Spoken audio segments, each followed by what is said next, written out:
ഒരു 30 വയസ്സ് കഴിയുമ്പോൾ തന്നെ നമ്മൾ ഒന്ന് വീഴുമ്പോൾ ബോഡി ബാലൻസ് ചെയ്യാൻ വേണ്ടി കൈ കുത്തുമ്പോൾ കൈയിൻ്റെ കുഴ പെട്ടെന്ന് പൊട്ടുക, അല്ലെങ്കിൽ തന്നെ പെട്ടെന്ന് കാലുകളും അല്ലെങ്കിൽ കൈകളിലൊക്കെ എല്ലുകൾ പൊട്ടുന്ന ഒരു കണ്ടീഷൻ നമ്മുടെ ഇടയിൽ ഇന്ന് കാണാറുണ്ട്. ഇതല്ലാതെ മറ്റു പല രോഗങ്ങൾ കൊണ്ടും ഓസ്റ്റിയോപോറോസിസ് ഉണ്ടാവാം. ചില മരുന്നുകൾ, പ്രത്യേകിച്ച് സ്റ്റിറോയിഡൊക്കെ കണ്ടിന്യൂസ് ആയിട്ട് കഴിക്കുന്നതിൻ്റെ ഭാഗമായിട്ട് ഓസ്റ്റിയോപോറോസിസ് ഉണ്ടാവുന്നതായിട്ട് കാണാം. ചെറുപ്പകാലത്ത് തന്നെ ഇലക്കറികൾ കഴിക്കാത്തവരിലാണ് പിന്നീട് ഈ ഓസ്റ്റിയോപോറോസിസ് പോലെയുള്ള കണ്ടീഷൻസ് വരുന്നത് കോമൺ ആയിട്ട് നമുക്ക് കാണുന്നത്. ഇതിനോടൊപ്പം തന്നെ പുകവലി, മദ്യപാനം പോലെയുള്ള ദുശീലങ്ങൾ ഉള്ളവരാണെങ്കിൽ അത് നിർത്തുക. അതുപോലെ തന്നെ നമുക്ക് ഭക്ഷണത്തിൽ നിന്ന് വൈറ്റമിൻ ഡി കിട്ടുന്നത് വളരെ കുറവാണെന്ന് എപ്പോഴും നമ്മൾ ഓർക്കണം. മാക്സിമം അതിൽ നിന്ന് കിട്ടുന്ന മുട്ടയുടെ മഞ്ഞയിൽ നിന്ന് മാത്രമാണ് വൈറ്റമിൻ ഡി കിട്ടുക. ഇങ്ങനെയൊക്കെ ചെയ്താൽ നമ്മുടെ ശരീരത്തിൻ്റെ ആരോഗ്യം മെയിൻറ്റെയിൻ ചെയ്യുകയാണെങ്കിൽ ഒരു പരിധി വരെ ഓസ്റ്റിയോപോറോസിസ് മാത്രമല്ല പല രോഗങ്ങളും നമുക്ക് അകറ്റി നിർത്താൻ പറ്റും.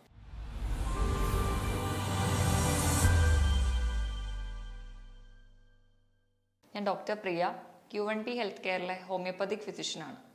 പണ്ട് നമ്മുടെ ഇടയിലൊക്കെ ചെറിയ വീഴ്ചകളിലൊക്കെ ഒടിവ് കോമൺ ആയിട്ട് കാണാറുണ്ടായിരുന്നില്ല. പക്ഷേ ഇന്ന് ഒരു 30 വയസ്സ് കഴിയുമ്പോൾ തന്നെ നമ്മൾ ഒന്ന് വീഴുമ്പോൾ ബോഡി ബാലൻസ് ചെയ്യാൻ വേണ്ടി കൈ കുത്തുമ്പോൾ കൈയിൻ്റെ കുഴ പെട്ടെന്ന് പൊട്ടുക, അല്ലെങ്കിൽ തന്നെ പെട്ടെന്ന് കാലുകളും അല്ലെങ്കിൽ കൈകളിലൊക്കെ എല്ലുകൾ പൊട്ടുന്ന ഒരു കണ്ടീഷൻ നമ്മുടെ ഇടയിൽ ഇന്ന് കാണാറുണ്ട്. ഈ കണ്ടീഷനെയാണ് നമ്മൾ ഓസ്റ്റിയോപോറോസിസ് എന്ന് പറയുന്നത്. ഇന്ന് നമുക്ക് എന്താണ് ഓസ്റ്റിയോപോറോസിസ്, എന്തുകൊണ്ടാണ് ഇത് പ്രധാനമായിട്ടും ഉണ്ടാകുന്നതെന്നും നമുക്ക് ഒരു പരിധി വരെയൊക്കെ എങ്ങനെ നമ്മുടെ ഭക്ഷണത്തിൽ മാറ്റം വരുത്തുന്നതിലൂടെ മാനേജ് ചെയ്യാം എന്നും നോക്കാം. എന്താണ് ഓസ്റ്റിയോപോറോസിസ്? നമ്മുടെ ശരീരത്തിലെ എല്ലുകൾ കട്ടിയില്ലാതെ സോഫ്റ്റായി പോയിട്ട് പെട്ടെന്ന് പൊട്ടുന്ന ഒരു കണ്ടീഷനെയാണ് നമ്മൾ ഓസ്റ്റിയോപോറോസിസ് എന്ന് പറയാറ്. ഇത് സ്ത്രീകളിലും അതുപോലെ തന്നെ പുരുഷന്മാരിലും കാണാറുണ്ട്. പക്ഷെ പ്രധാനമായും ആർത്തവ വിരാമം വന്ന സ്ത്രീകളിലാണ് ഇത് കൂടുതലായിട്ടും കാണാറ്. നമുക്കറിയാം, നമ്മുടെ എല്ലുകളാണ് നമ്മുടെ ശരീരത്തിന് മൊത്തം ഒരു ശരീരഘടന നൽകുന്നത്, അല്ലെങ്കിൽ നമ്മുടെ ശരീരത്തിൻ്റെ ഓരോ പ്രവർത്തനങ്ങൾക്കും സഹായിക്കുന്നത് നമ്മുടെ ശരീരത്തിലെ എല്ലുകളാണ്. അതിനോടൊപ്പം നിൽക്കുന്ന പേശികളും അതുപോലെ ടെൻഡനുകളും ലിഗമെന്റ്സ് ഒക്കെയാണ് നമുക്ക് ചലിക്കാനുള്ള സഹായങ്ങളൊക്കെ ചെയ്യുന്നത്. ഈ എല്ല് എന്ന് പറയുന്നത്, അല്ലെങ്കിൽ നമ്മുടെ എല്ലുകൾ ഉണ്ടാക്കിയിരിക്കുന്നത് കാൽസ്യം, ഫോസ്ഫറസ് പോലെയുള്ള ധാതുക്കൾ കൊണ്ടാണ്. നമ്മൾ കഴിക്കുന്ന ഭക്ഷണത്തിൽ നിന്ന് നമ്മുടെ ശരീരത്തിന് ആവശ്യമുള്ള കാൽസ്യവും ഫോസ്ഫറസും ഒക്കെ നമ്മുടെ ആമാശയത്തിൽ വെച്ചിട്ട് അബ്സോർബ് ചെയ്യും. ഇങ്ങനെ അബ്സോർബ് ചെയ്യുന്നത് നമ്മുടെ ശരീരത്തിലെ പല പ്രവർത്തനങ്ങൾക്കും ആവശ്യമുണ്ട്. അത് നമ്മുടെ രക്തത്തിൽ ഓടിച്ചെന്ന് നമ്മുടെ ശരീരത്തിലെ പല പ്രവർത്തനങ്ങളും നടക്കാൻ വേണ്ടി സഹായിക്കും. ഇങ്ങനെ പ്രവർത്തനങ്ങൾക്കൊക്കെ വേണ്ടി ഉപയോഗിച്ച് കഴിഞ്ഞതിന് ബാക്കി മിച്ചമുള്ളത് നമ്മുടെ എല്ലുകളിൽ വന്ന് അടിയും. ഇങ്ങനെ കാൽസ്യവും ഫോസ്ഫറസും ഒക്കെ നമ്മുടെ എല്ലുകളിൽ അടിയുന്നത് കൊണ്ടാണ് നമ്മുടെ എല്ലുകൾക്ക് വേണ്ട ബലം കിട്ടുന്നത്. പ്രധാനമായും നമ്മൾ പറയാറുണ്ട്, നമ്മളെ കുട്ടിക്കാലത്ത് കഴിക്കുന്ന ഭക്ഷണമാണ് നമുക്ക് ആരോഗ്യം നൽകുന്നത്. അത് വളരെ ശരിയാണ്. നമ്മളൊരു 30 വയസ്സ് വരെയാണ് നമ്മുടെ എല്ലുകൾ വളരുന്ന സമയം. നമ്മൾ ആ ഒരു 30 വയസ്സ് വരെയുള്ള പ്രായത്തിൽ നമ്മൾ കഴിക്കുന്ന ഭക്ഷണത്തിൽ നിന്നാണ് നമുക്ക് എല്ലിൻ്റെ ശക്തിക്ക് ആവശ്യമായിട്ടുള്ള ധാതുക്കളൊക്കെ കിട്ടുന്നത്. ഒരു 30 വയസ്സ് കഴിയുമ്പോൾ തന്നെ നമ്മുടെ ആ ഒരു ഭക്ഷണ രീതി നല്ലതല്ലെങ്കിൽ അപ്പോൾ തൊട്ട് തന്നെ എല്ലുകൾ പെട്ടെന്ന് പൊടിയുന്നതാണ്. ചിലപ്പോൾ നമ്മൾ വീഴുമ്പോൾ നമ്മുടെ കൈ കുത്തി ഒന്ന് വീണ് കഴിഞ്ഞാൽ പെട്ടെന്ന് നമ്മുടെ കൈയിൻ്റെ കുഴ പൊട്ടുന്നത് കാണാം. അല്ലെങ്കിൽ ചിലപ്പോൾ നടുവിന് ഭയങ്കര വേദന, ചിലപ്പോൾ നട്ടല് പെട്ടെന്ന് ഡിസ്ക് പുറത്തേക്ക് തള്ളി വരിക. ഇങ്ങനെ പല രീതിയിലായിട്ട് ഈ ഒരു ലക്ഷണങ്ങൾ കാണിക്കാറുണ്ട്. അപ്പം നമ്മൾ ഈ ഒരു കണ്ടീഷനെ, ഈ ഒരു ഗ്രൂപ്പ് ഓഫ് സിംറ്റംസിനെയാണ് നമ്മൾ ഓസ്റ്റിയോപോറോസിസ് എന്ന് പറയാറ്. ഞാൻ ആദ്യം പറഞ്ഞ പോലെ തന്നെ 30 വയസ്സ് വരെ നമ്മൾ കഴിക്കുന്ന ഭക്ഷണത്തിൽ നിന്നാണ് നമ്മുടെ എല്ലുകൾക്ക് ശക്തി കിട്ടുക. അത് കഴിഞ്ഞ് നമ്മുടെ ഭക്ഷണത്തിൽ നിന്നൊന്നും ആവശ്യത്തിന് കാൽസ്യം, ഫോസ്ഫറസും നമ്മുടെ ശരീരത്തിന് കിട്ടുന്നില്ലെങ്കിൽ നമ്മുടെ ശരീരം അവർക്ക് വേണ്ട കാൽസ്യം എല്ലിൽ നിന്ന് വലിച്ചെടുക്കാൻ തുടങ്ങും. ഇങ്ങനെ എല്ലിൽ നിന്നും ആവശ്യത്തിനുള്ള കാൽസ്യം നമ്മുടെ ശരീരത്തിലെ രക്തത്തിലേക്ക് വലിച്ചെടുക്കപ്പെടുമ്പോൾ നമ്മുടെ എല്ലുകൾ കട്ടി കുറഞ്ഞ് കുറച്ച് സോഫ്റ്റൻ ആവും. അപ്പോൾ കട്ടി ഉള്ളതുകൊണ്ടാണ് എല്ലുകൾ ഇത്രയും കാലം പൊട്ടാതിരുന്നത്. നമ്മുടെ എല്ല് സോഫ്റ്റൻ ആവുന്ന സമയം, അല്ലെങ്കിൽ കട്ടി കുറയുന്ന സമയമാകുമ്പോഴത്തേക്കും എല്ലുകൾ പെട്ടെന്ന് പൊട്ടാൻ കാരണം. ഇതാണ് ഓസ്റ്റിയോപോറോസിസ് ഉണ്ടാവാനുള്ള ഒരു കാരണം.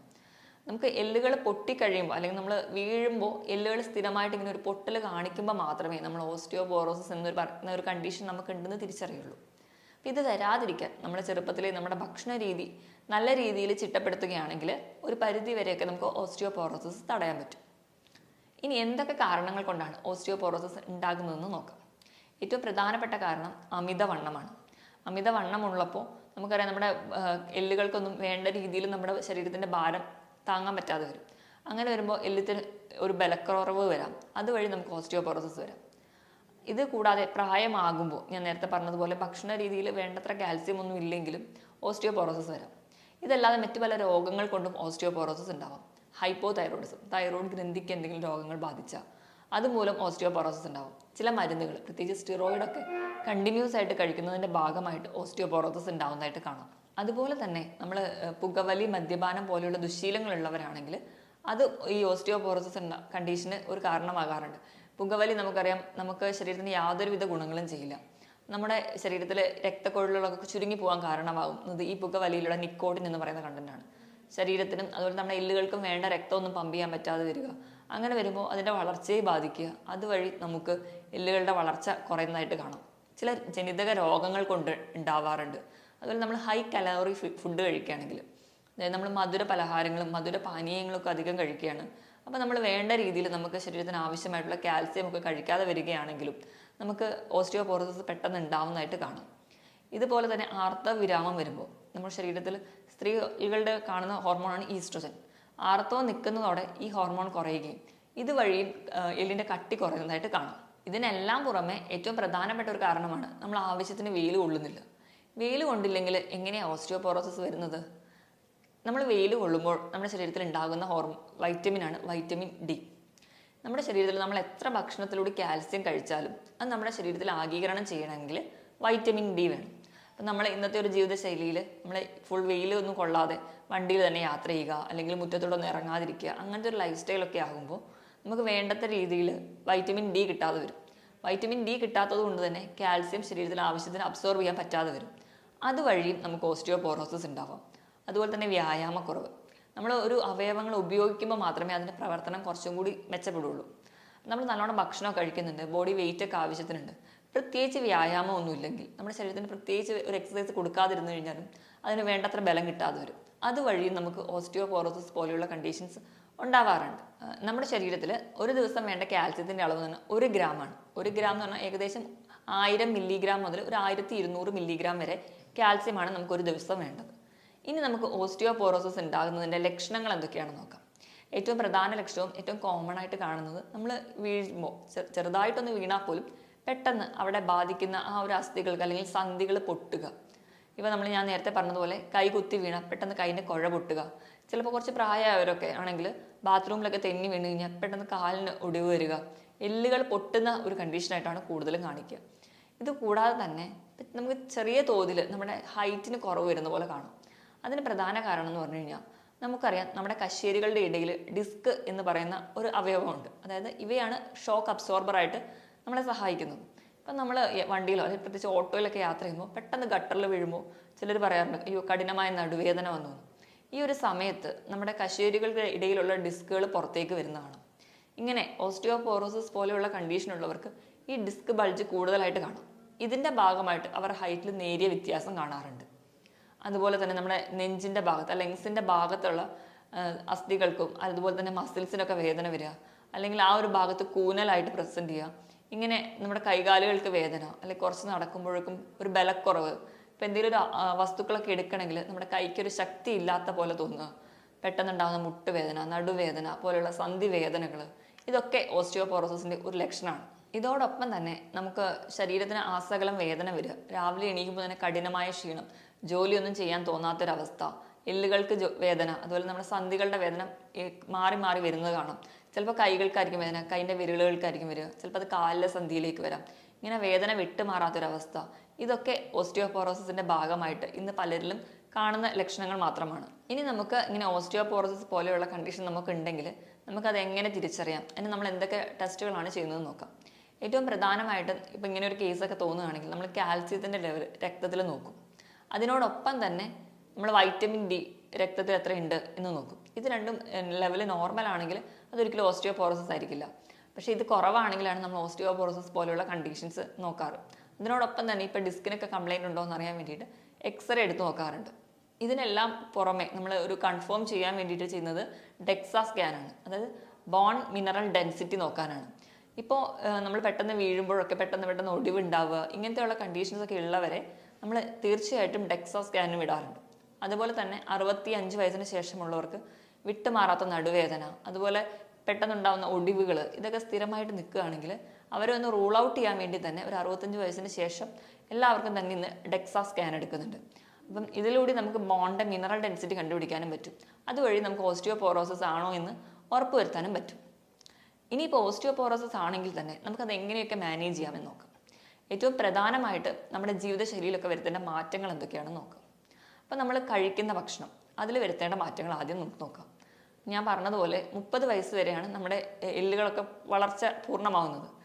ഈ ഒരു കാലയളവിൽ മാക്സിമം കാൽസ്യം അടങ്ങിയ ഭക്ഷണങ്ങൾ, ഫോസ്ഫറസ് അടങ്ങിയ ഭക്ഷണങ്ങൾ കൂടുതലായിട്ട് കഴിക്കുക. നമുക്കറിയാം ഒരു ദിവസം നമുക്ക് വേണ്ടത് 1000 മുതൽ 1200 മില്ലിഗ്രാം കാൽസ്യമാണ്. അപ്പം നമ്മൾ കാൽസ്യം വേണമെന്ന് പറയുമ്പോൾ തന്നെ നമ്മൾ ഒരു ഗ്ലാസ് പാല് കുടിച്ചാൽ മതി എന്ന് വിചാരിക്കും. പക്ഷെ ഒരു ഗ്ലാസ് പാലിൽ വെറും 300 മില്ലിഗ്രാം മാത്രമേ കാൽസ്യം അടങ്ങിയിട്ടുള്ളൂ. അപ്പം ഒരു ഗ്ലാസ് പാല് കുടിക്കുന്നതുകൊണ്ട് മാത്രമാവില്ല. അതിനോടൊപ്പം തന്നെ ധാരാളം ഇലക്കറികൾ കഴിക്കുക. അതുപോലെ തന്നെ നമുക്ക് അല്ലാതെ തന്നെ കാൽസ്യം അടങ്ങിയ ചെറിയ ചെറിയ മത്സ്യങ്ങൾ കഴിക്കാം. കക്ക, ഞണ്ട്, കൊഞ്ച് തുടങ്ങിയ കടൽ മത്സ്യങ്ങൾ കഴിക്കാം. ഇതിലൊക്കെ ധാരാളം കാൽസ്യം അടങ്ങിയിട്ടുണ്ട്. അതുപോലെ മുട്ട കഴിക്കാം.